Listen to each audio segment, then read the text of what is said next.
معاشرے میں بہت ساری بلیک میلنگز کی جاتی ہیں۔ ہمارے پاس دو معاشرے ہیں، ایک مغربی معاشرہ، ایک مشرقی معاشرہ۔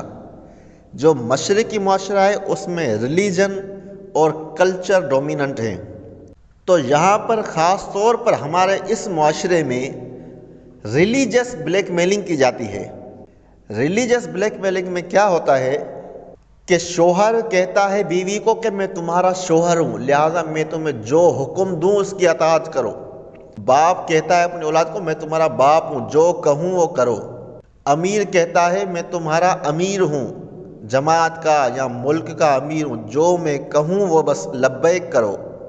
اور پھر اس کے دلیل میں آیات اور احادیث لے کر آتے ہیں اور ان کا مطلب اپنے مقصد پر فٹ کرتے ہیں، یعنی اپنا مطلب نکال کے اپنے اوپر فٹ کر کے پیش کرتے ہیں، میں باپ ہوں لہٰذا میری ہر بات مانو۔ اور اس چیز کے برے نتائج بھی نکلتے ہیں۔ خاص طور پر شادی کے معاملوں میں تو ماں باپ کہتے ہیں ہم نے جو کہا ہے وہ کرو۔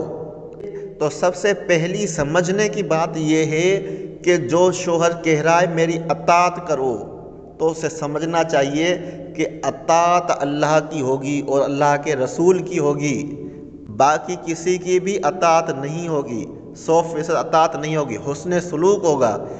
اور دوسری بات یہ ہے کہ جو شوہر ہے، جو اسلام نے کرائٹیریا بتا رہا ہے کہ اس میں پورا اتر رہا ہے کہ نہیں کہ بیوی اس کی 100% فرمان برداری کرے، یا بیوی اس کی 100% اس کرائٹیریا پہ اتر رہی ہے کہ نہیں کہ اس کی ہر بات مانی جائے، اور جو باپ ہے، ماں باپ ہیں، وہ 100% اس کرائٹیریا پر اتر رہے ہیں کہ جو اسلام نے بتایا کہ ماں باپ کو ایسا ہونا چاہیے۔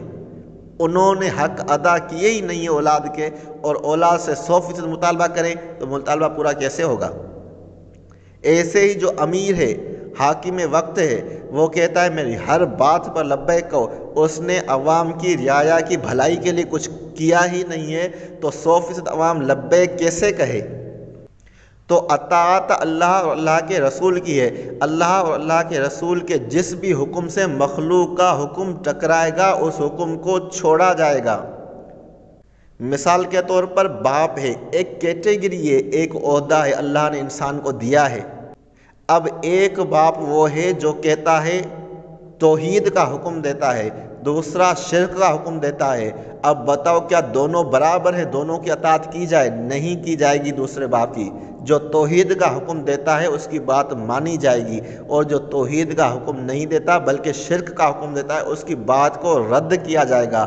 اسی طرح ماں اگر کہتی ہے بیوی کے ساتھ بھی اچھا سلوک کرو، میرے ساتھ بھی اچھا سلوک کرو، اس کی بات کو مانا جائے گا۔ لیکن اگر کہے کہ اپنی بیوی کو طلاق دے دو بلا وجہ، تو اس ماں کی اس بات کو نہیں مانا جائے گا۔ اگر شوہر بیوی کو غلط کاموں پر مجبور کرتا ہے تو اس کی اس بات کو نہیں مانا جائے گا۔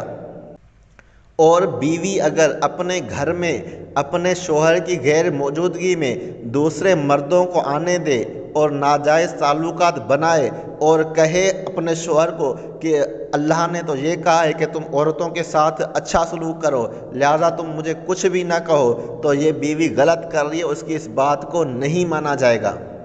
تو ہر رشتے میں بھی کیٹیگریز بناؤ کہ یہ میری اولاد ہے، لیکن اولاد کس کیٹیگری میں آ رہی ہے؟ 10 کیٹیگریز بنا دو کہ یہ اولاد جو مطالبے کر رہی ہے کیا میں ان کے ہر مطالبے مانوں؟ کیا وہ اس لائق ہیں کہ ان کے ہر مطالبے مانوں؟ کیا یہ جو میرے ماں باپ ہیں مجھے حکم دے رہے ہیں اس بات کا، باپ کہہ رہا یہ کرو، تو پہلے تو یہ طے کروں کہ یہ باپ کون سی کیٹیگری میں آتا ہے، کہ کس چیز کا حکم دے رہا ہے۔ یہ بات یاد رکھیں، حسن سلوک الگ بات ہے، ریسپیکٹ کرنا الگ بات ہے، ان کے لیے دعائیں کرنا الگ بات ہے، حکم ماننا الگ چیز ہے۔ جو حکم اسلام کے مطابق ہوگا اس کو مانا جائے گا، ہر حکم کو نہیں مانا جائے گا۔ ایسے ہی دیکھیں جو حاکم وقت ہے وہ جو حکم دیتا ہے وہ حکم اگر اسلام کے خلاف ہے تو اس کو نہیں مانا جائے گا، جو اسلام کے مطابق ہوگا اس کو مانا جائے گا۔